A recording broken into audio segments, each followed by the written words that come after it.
ওয়ানওয়ের পর আবারও এক পর্দায় দেখা যাবে দেশি ফিল্মের দুই জনপ্রিয় অভিনেতাকে, আর তারা হলেন বাপ্পি ও মিলন। মুভির নাম সাদা কালো। শাহ আলম মন্ডল পরিচালিত এই মুভিতে দুই হিরোকে দেখা যাবে নবাগত এক নায়িকার সাথে।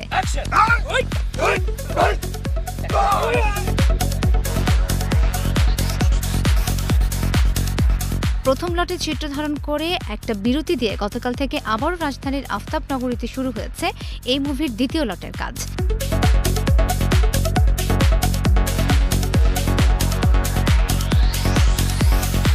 এই ছবিটিতে আমাকে দেখতে পাবেন পুরোপুরি একটা মাস্তি পিপল হিসেবে, একটি চঞ্চল ছেলে যা করে বেড়াতে পছন্দ করে, লাইক সেলফি তুলে পছন্দ করে, দেন আড্ডা মারতে পছন্দ করে, মানুষকে ডিস্টার্ব করতে পছন্দ করে, মাস্তি করতে পছন্দ করে, এই টাইপ অফ দেখতে পাবেন।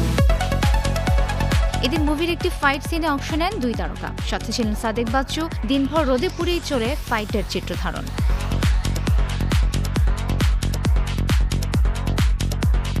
সাদা কালো প্রেম, এটা আমরা এখন যেই শ্যুটটা করছি সেটা হচ্ছে এনক্লাইম্যাক্সের কিছু মারামারি সিকোয়েন্স করে নিয়ে ফাইনালি একটা সিকোয়েন্সের মাধ্যমে সেটা এন্ড হবে ফিল্মটা।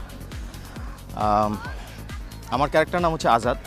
ও বাংলাদেশে ডনের, ঢাকা শহরের একজন বড় ডনের ভাই, ছোট ভাই। তো এই পরিচয়টা আসলে তাকে এক ধরনের ঝামেলা তৈরি করে। সেটা হচ্ছে যে সে একটা মেয়ের প্রেমে পড়ে যায়। সে জানতে পারে মেয়েটা যে ও আসলে ডনের ভাই, তার মানে হচ্ছে সর্টস অফ সেও একজন ওই মাফিয়া টাইপের কেউ, যেটা তার লাইফে একটা জটিলতা তৈরি করে। আপনারা যেভাবে দেখে এসছেন মন্দ মানুষ হিসাবে, এই ছবিটা তো সেই রকম একটা মন্দ মানুষ হিসাবে আপনারা আমাকে দেখবেন।